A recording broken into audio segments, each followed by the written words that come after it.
Assalamualaikum warahmatullahi wabarakatuh. Selamat pagi bagi para teman-teman peserta webinar Menjaga Kesehatan dan Kebugaran selama periode maternal yang diselenggarakan oleh Hoksi Malang. Perkenalkan, saya adalah Nadia Nur Azalia, seorang peneliti, penerjemah hukum, dan konsultan. Kali ini kita akan membahas lebih lanjut mengenai aspek-aspek hukum HAM terkait dengan hak-hak menyusui bagi ibu dan anak. Kita akan pertama membahas mengenai kerangka internasional perlindungan hak menyusui, dilanjutkan dengan kerangka nasional, serta konsekuensi apabila terjadi pelanggaran.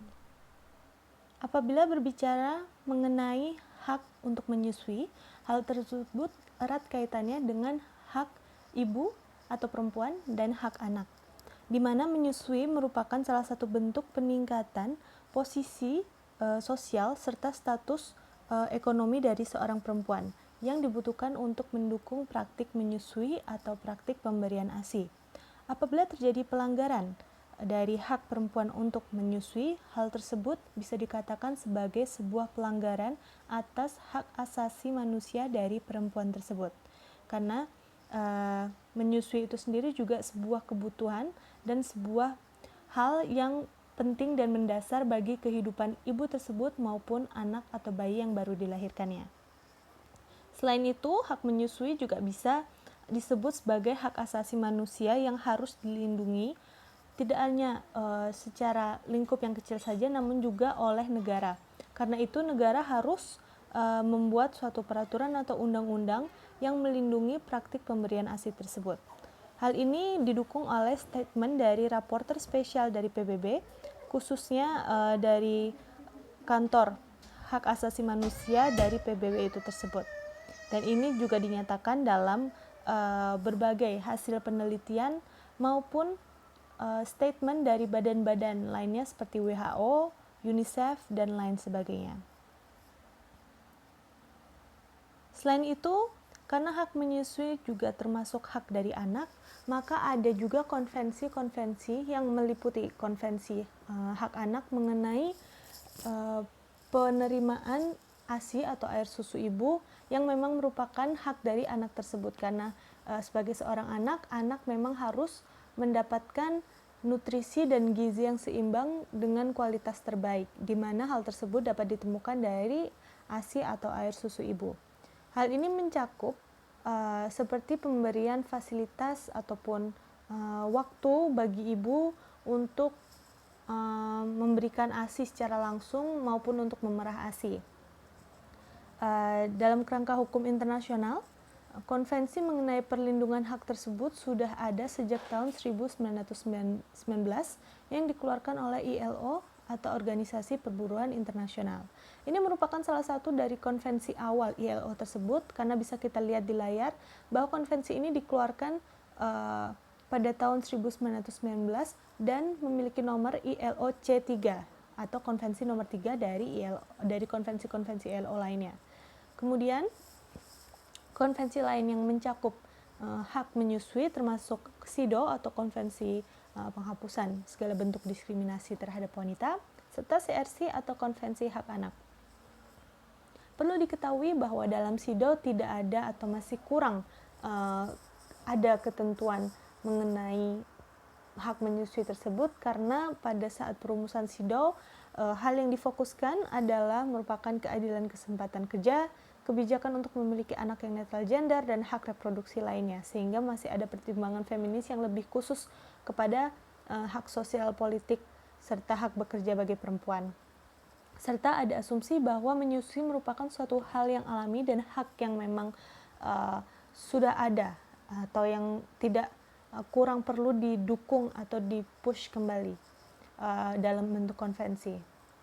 Nah, di sini di layar Anda dapat melihat perbandingan instrumen kebijakan internasional yang mengikat maupun yang tidak mengikat yang berhubungan dengan hak menyusui bagi ibu dan bagi anak. Ini adalah perbandingan dari tahun 1919 yaitu konvensi dari ILO hingga tahun 2013 yaitu dari Komite Konvensi Hak Anak, di mana ada banyak sekali perbedaan dan banyak sekali interpretasi dari hak menyusui itu tadi. Seperti ada beberapa konvensi yang menyatakan bahwa hak menyusui memang harus didukung dan harus diimplementasikan secara penuh. Ada beberapa yang tidak memberikan ketentuan khusus atau spesifik mengenai hak menyusui bagi ibu dan anak. Dalam kerangka hukum nasional ada beberapa undang-undang, surat keputusan hingga peraturan pemerintah mengenai hak menyusui itu tadi. UU Ketenagakerjaan menyatakan bahwa pekerja atau buruh perempuan yang anaknya masih menyusu harus diberi kesempatan untuk menyusui. Surat keputusan Menteri Kesehatan menjabarkan mengenai pemberian ASI eksklusif pada bayi, sedangkan peraturan bersama beberapa menteri pada tahun 2008 membuat keputusan mengenai peningkatan pemberian ASI selama waktu kerja di tempat bekerja, yaitu ASI eksklusif selama 6 bulan, kemudian ASI lanjutan hingga anak tersebut berusia 2 tahun. Sehingga hal ini diharapkan akan mempermudah ibu untuk memberikan ASI-nya baik secara langsung maupun dengan cara memerah ASI sehingga anak bisa memenuhi kebutuhan nutrisi dan gizinya. Tak hanya itu, masih ada beberapa undang-undang, keputusan maupun peraturan lainnya yang berhubungan dengan pemberian ASI, di mana banyak sekali rincian mengenai fasilitas yang harus diberikan bagi ibu untuk memenuhi kebutuhannya dalam memerah ASI atau mempersiapkan diri untuk pemberian ASI kepada anaknya ataupun menyusui secara langsung dan lain sebagainya. Dalam UU Kesehatan menyatakan bahwa pihak keluarga, pemerintah daerah dan masyarakat harus mendukung ibu bayi secara penuh dengan penyediaan waktu dan fasilitas khusus, di mana fasilitas tersebut mencakup fasilitas di tempat kerja dan tempat sarana umum. Hal tersebut kemudian dijabarkan lebih lanjut lagi oleh Peraturan Menkes tahun 2013 mengenai tata cara penyediaan fasilitas khusus menyusui dan atau memerah ASI yang sekaligus merupakan peraturan pelaksana dari UU Kesehatan tersebut.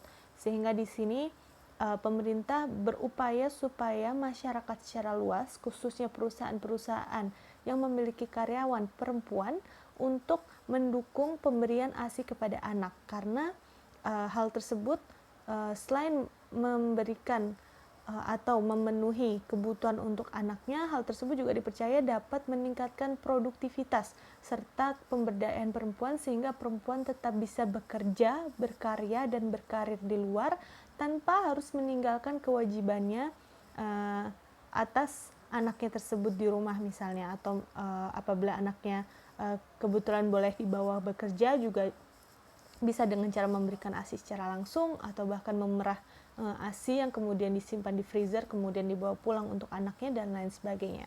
Dan perusahaan juga harus memenuhi fasilitas tersebut. Apabila terjadi pelanggaran, UU Kesehatan menyatakan bahwa hal tersebut dapat menghasilkan atau memberikan konsekuensi pidana penjara paling lama 1 tahun atau denda paling banyak 100 juta, di mana pidana tersebut akan lebih berat apabila pelanggaran dilakukan oleh korporasi, perusahaan, dan lain sebagainya yang bisa menyebabkan pencabutan izin usaha atau status badan hukum. Sedangkan KUH Perdata juga menyatakan bahwa korban dari pelanggaran tersebut dapat membuat gugatan perdata, yaitu atas dasar perbuatan melawan hukum, untuk menuntut ganti rugi dari pihak pelanggar UU Kesehatan tersebut apabila diketahui bahwa pelanggaran tersebut menyebabkan kerugian bagi ibu maupun anak. Oleh karena itu teman-teman, berdasarkan presentasi singkat mengenai aspek-aspek hukum hak menyusui, kita ketahui kita harus senantiasa mendukung pemberian ASI.